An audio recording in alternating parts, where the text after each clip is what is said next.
This was the update made to Yoast Seo Premium. Release on September 5th, 2023.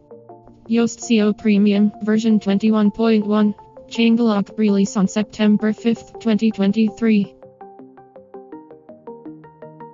Bugfixes. Fixes a bug where an error could occur when an indexable was outdated. Fixes a bug where the cleanup routine would throw an error when on multisites. Fixes a bug where the notification for a new content type in the notification center would not be dismissed when installing Elementor and reviewing the new content types. Other.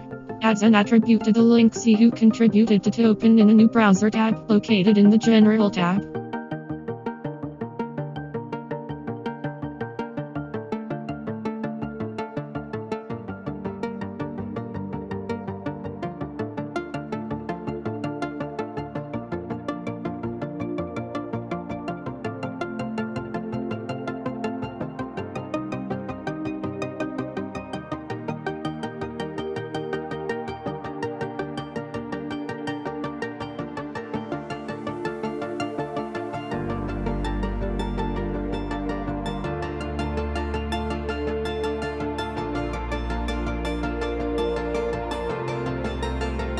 Follow us, and thanks for watching.